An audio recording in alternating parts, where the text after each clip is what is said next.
কথা এই সময়ত নপতাই ভাল কাৰণ কংগ্ৰেছ দলৰ যিজন নেতা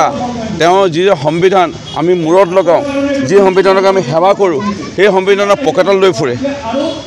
পকেটত লৈ পেলাই হয়তো পেচাব ঘৰলৈও যায় পেচাব কৰিবলৈ যায় লেট্ৰিন কৰিবলৈ যায় সংবিধানক পকেটত লৈ ফুৰা সেই ৰাহুল গান্ধীয়ে কংগ্ৰেছৰ নেতাগৰাকীয়ে যদি সংবিধানৰ বিষয়ে কয় বা কংগ্ৰেছে প্ৰতিবাদ কৰিব বিচাৰে কংগ্ৰেছৰ এইটো এতিয়া চিন্তাটো এটাই যে এনেকুৱাকৈ কাৰোবাক যদি ক'ৰবাত বেৰিকেড ভাঙি দিওঁ কংগ্ৰেছৰ চিন্তা কংগ্ৰেছৰ আগতো আছিলে সেইবোৰ চিন্তা বেৰিকেড ভাঙি দিয়া কিবা ৰাইজক এটা পৰিৱেশ সূচনা কৰিবলৈ তেনেকুৱা হৈছে কি ইমান দিনে শাসনত নাই কেন্দ্ৰততো কংগ্ৰেছৰ শাসন 10 বছৰ গ'ল নাপালে আকৌ 5 বছৰ নাপাব এইবাৰ 5 বছৰ আৰম্ভণি হৈছেহে 4 বছৰ কি হ'ব শুকানে থাকিব লাগিব ফুটপাথত বহিব লাগিব বেঞ্চত বহিব লাগিব য'তে ত'তে বহিব লাগিব প্ৰধানমন্ত্ৰী আসনত বহিব নাপাব মন্ত্ৰী আসনত বহিব নাপাব অসমতো দেখিছে যে 16 চনৰ পৰা নাই কংগ্ৰেছৰ চৰকাৰ বা এতিয়া আকৌ 21ত আকৌ ডক্টৰ হেমন্ত বিশ্ব শৰ্মা হৈ গ'ল আৰু এইটো খুপনি পতাৰ নিচিনা হ'ল হেমন্ত বিশ্ব শৰ্মাইতো মামাই এতিয়া খুপনি পতি দিয়াৰ নিচিনা হ'ল আৰু যেনে ৰাইজৰ আশীৰ্বাদ সংবাদ মাধ্যমত সকলোৱে বাজি উঠিছে তেওঁলোকে হিয়া উজাৰি ৰাইজে আশীৰ্বাদ কৰিছে আজি এনে স্থলত দেখিছে যে হেমন্ত বিশ্ব শৰ্মাটো আৰু এক্সাৰচাইজ কৰি থাকে হেমন্ত বিশ্ব তুমি চিত বিতু মূৰ প্ৰাৰ্থনা কৰি থাকে এই মানুহজনটো 25-30 বছৰ মুখ্যমন্ত্ৰী হৈ থাকিব তাৰপিছত এতিয়া এনেকৈ কিবা যদি নাটক চাটক কৰি সংবিধানৰ বিষয়ে কৈ পুলিচৰ বেৰিকেড ভাঙি কিবা এটা মানে এটা পৰিস্থিতি সৃষ্টি কৰি তেনেকৈ শাসনত আহিব পাৰে নেকি জিকিবতো নোৱাৰে ইলেকশ্যনত তেওঁলোকে প্ৰত্যেকবাৰে মুখ থেকে চাগিছে উপ নিৰ্বাচনত মুখ থেকে চাগিছে সেইকাৰণে কংগ্ৰেছৰ এটা সস্তীয়া ৰাজনীতি আৰম্ভ কৰিছে এইবোৰ ৰাইজে বুজিছে আৰু ৰাইজে আৰু ভালদৰে বুজি পাব ৰাহুল গান্ধীয়ে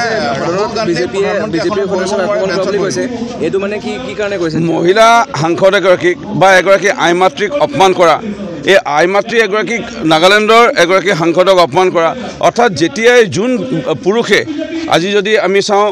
সীতামাক অপমান কৰিছিলে ৰাৱণ ধ্বংস এটা দ্ৰৌপদী আইগৰাকীক আজি দুৰ্যোধন বা যোনে ইহঁতৰ গোটেইকেইটা ফাইলকেইটাই ইহঁতি অপমান কৰিছিলে খতম এতিয়া এইটোৱে মহিলাক অপমান কৰা মানে খতম আৰু ৰাহুল গান্ধী কংগ্ৰেছ খতম মহিলাক অপমান কৰা মানে নাৰীক অপমান কৰিব নাৰীক বেয়া চকুৰে চোৱা মানে খতম বুলি কৈছে শাস্ত্ৰ ভাগৱতত বেয়া চকুৰে চোৱা বিজেপিৰ সাংসদকো আক্ৰমণ কৰিছে বুলি কৈছে আমাৰ সাংসদক মাৰিবতো নোৱাৰে এইটো আমি হ'বলৈ নিদিওঁ আমিও অলপ ব্যায়াম এক্সাৰচাইজ কৰি থকা মানুহ সেইকাৰণে আমাকতো ঘপককৈ হাত লগাবলৈ নিদিওঁ মহিলা সাংসদক